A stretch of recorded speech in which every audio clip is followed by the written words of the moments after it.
what is class level locking and object level locking? Yeah, class level locking is the lock where it's a static locking, we can say. Let's say in a multi-threaded environment, multiple threads, if it is a class level lock, then only a single thread can access the entire, even if there are multiple objects, still a single lock is available. But object level locking is like the number of objects we create, the same number of locks will be there. So let's say there are two objects, so there will be two locks. So two threads can independently take the lock of the different objects and work. But that is not possible in case of class level locking. Okay. And what is deep cloning and shallow cloning? Deep cloning is the process where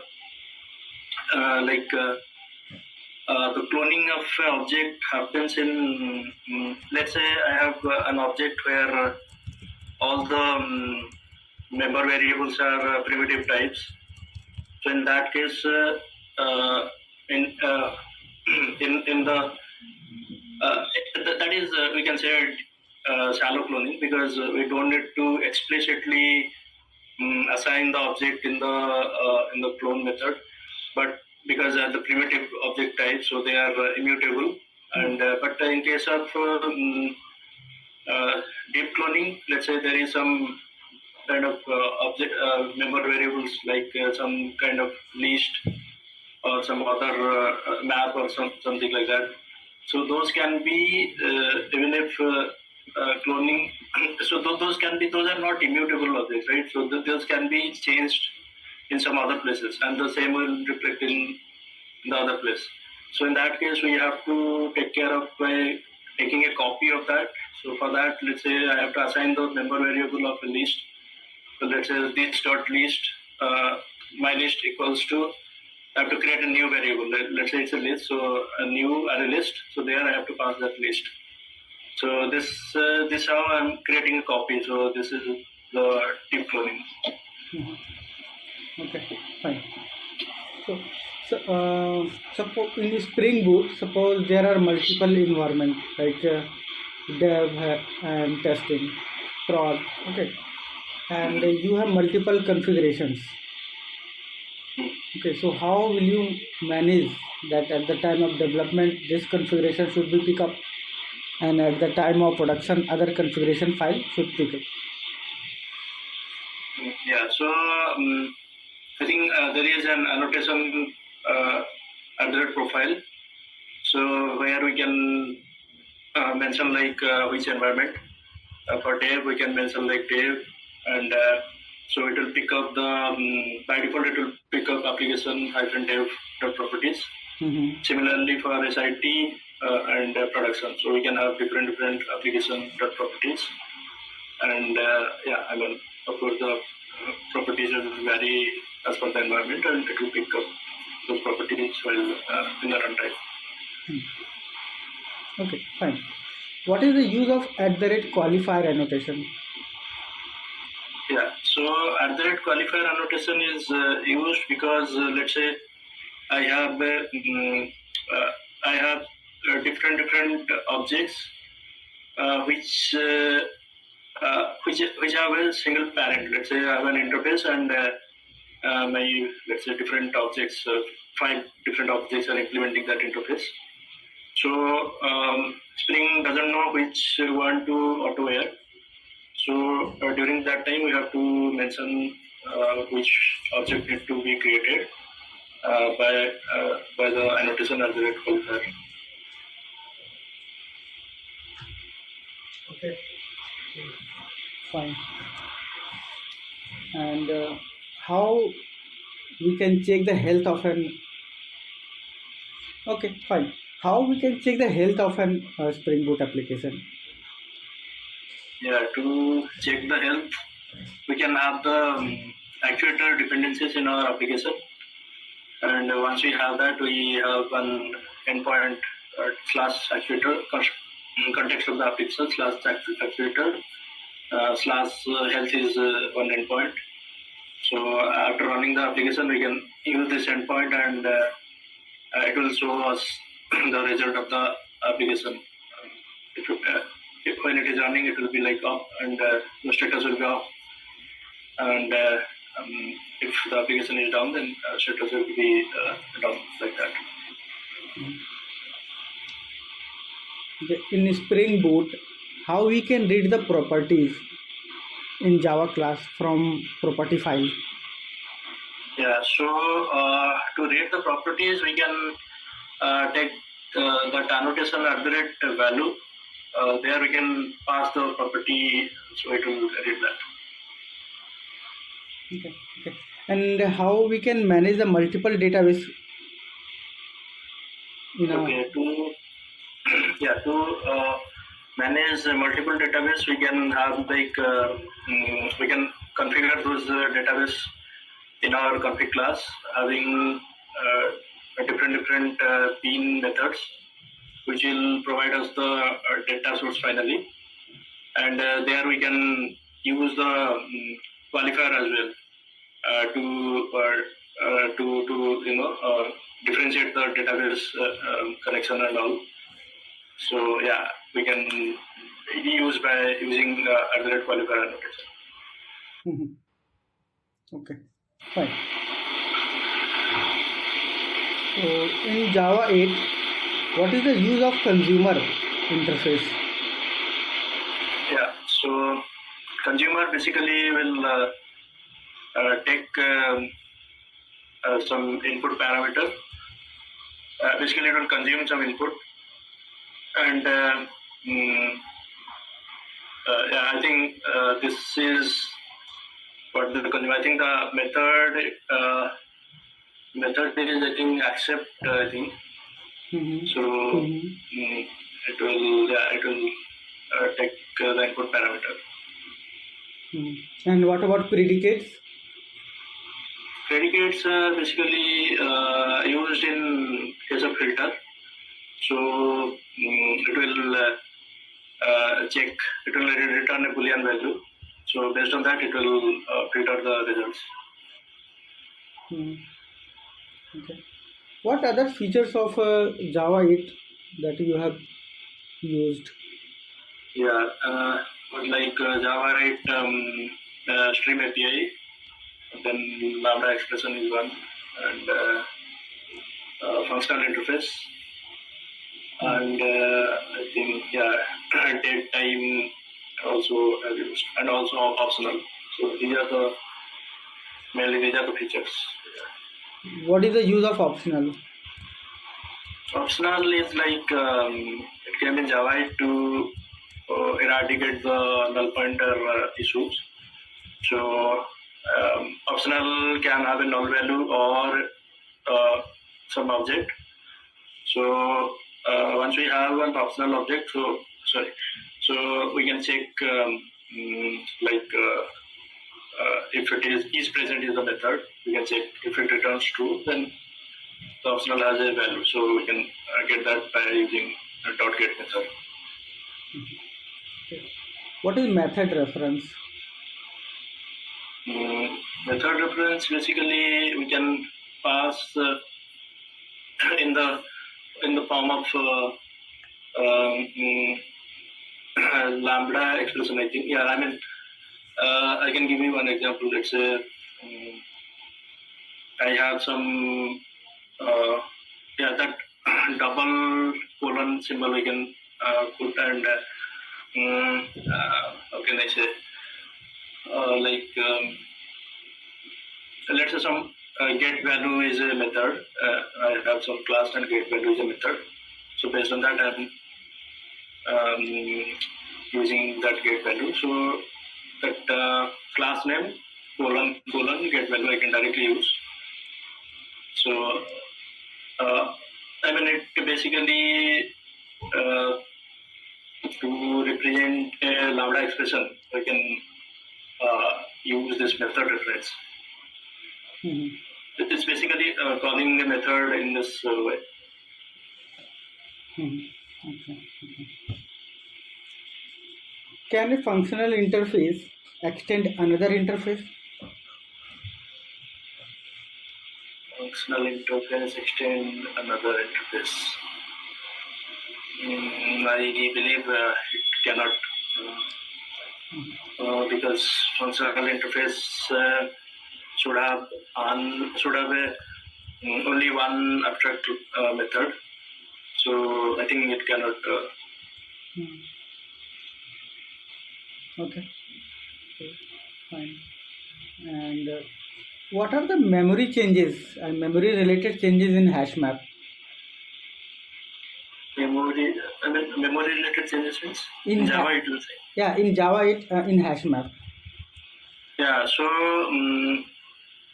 the memory related changes, like in case of hash collision, so one bucket can have multiple objects, which is not the ideal scenario in case of HashMap. But if there is a hash collision, then definitely we'll have multiple objects in the same bucket. So in Java, before Java, it was, it's a linked list. Every bucket used to have a linked list. So the objects will get inserted as a node. And Java, after Java 8, it came with, like, if the number increases, let's say more than 10 objects in a single bucket. So instead of a linked list, it will create some binary tree thing. So that way, the search will be faster, because in linked list we have to search one by one. But in case of a tree structure, the search will be much faster. Mostly the binary tree search. Okay. Fine. Have you also worked on Hibernate? In my recent I think not my last project, but in one of my past project I have worked on. Okay. So then we'll ask a couple of questions on this. Let's just try. Okay. So first of all, what's the difference between Hibernate and JPA? Yeah, JPA is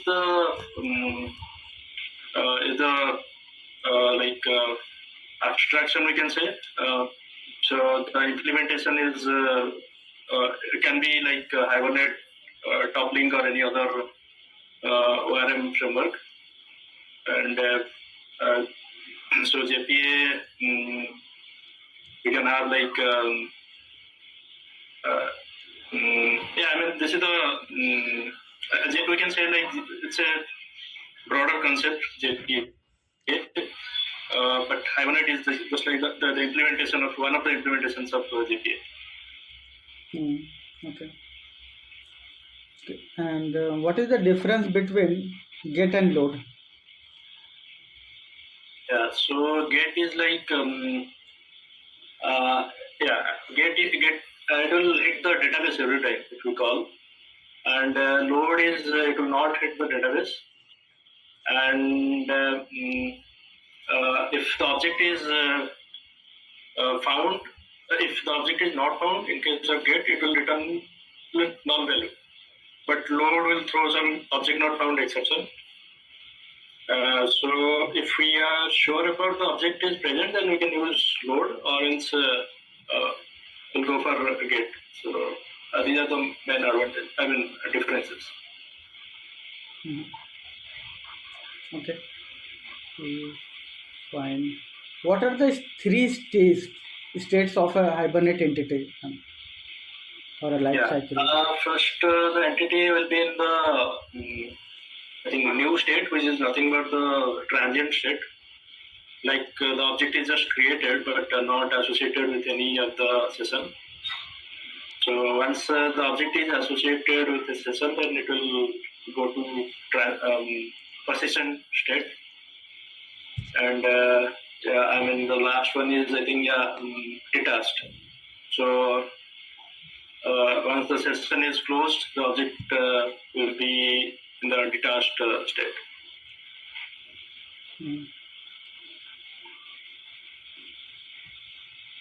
What's the difference between save and persist? Yeah, save will return the identifier of the object, but persist is a required method, so it will not return anything. I think save can be called outside the session. I think it can be called, and because we can save the object transient or persistent object we can save, but if we call persist method outside the session, it will throw some exception. Okay. What is first level and second level cache? First level cache is associated with session, which is by default enabled. Second level cache is associated with session factory, which is by default not enabled, but that can be configured to be enabled.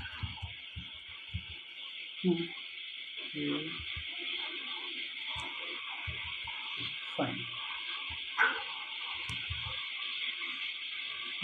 In SQL, how many types of join are there, or how many joins you have used?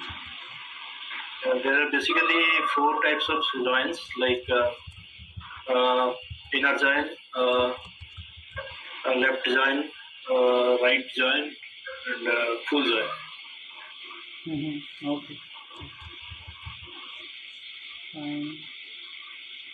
What is indexing? Indexing is the mechanism like to make the performance of a query better. Let's say I have a query and I use records in the table. So by indexing, we can make the search operation, basically search operation faster. So the performance of the query will be better. Overall, the application performance will improve. Okay. What is acid nature? Acid properties. What are acid properties? I think acid stands for atomicity, consistency, I for isolation, D for durability. Yeah. Okay. And what is the use of views? Views are like basically it's a structure in the database to have the data from multiple tables. So we can create a view, and that view we can access by using query. We can use the view. Okay. And why we use stored procedures and functions? Stored procedures and functions are like we have to perform certain tasks, like we have to do some DB operation. So for that we need a function which will involve like few steps. Stored procedure is like it's a kind of special kind of functions which will have like input parameters and output result. Okay. Okay. So suppose the development work is complete. So do you also write unit test cases? For my last application, actually, we have automation test team. So they write the automation script. As that is that application is Spring MVC application. We do not write unit test case for that. That automation script actually runs every time before every release. But prior to that, I have experience into writing unit test cases and also some frameworks like Cucumber, Karate frameworks. There also I have written some test scripts. Okay. Fine. And what is the deployment strategy is followed? Yeah, for deployment we have a Jenkins pipeline for that we have created, and that is integrated with Jira. So we use Jira for our deployment. So in the Jira, let's say we are deploying into UAT, so we have to change few parameters like the environment, and if any specific branch we want to deploy, then the branch name also we can change. And so once we trigger the so basically there are two pipelines. First we need to trigger the build. So the build pipeline will run, and after successful build we can trigger for deployment. So again another pipeline that will deploy the application. Okay.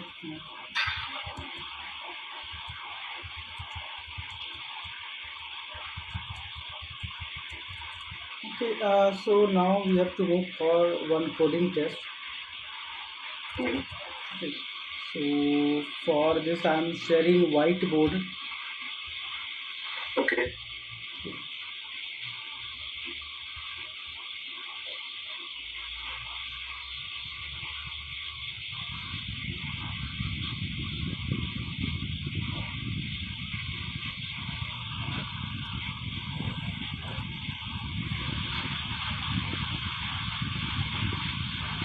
Let me know once it is loaded for you. Yeah, I can see. Okay. So suppose there is a string s equals to Java.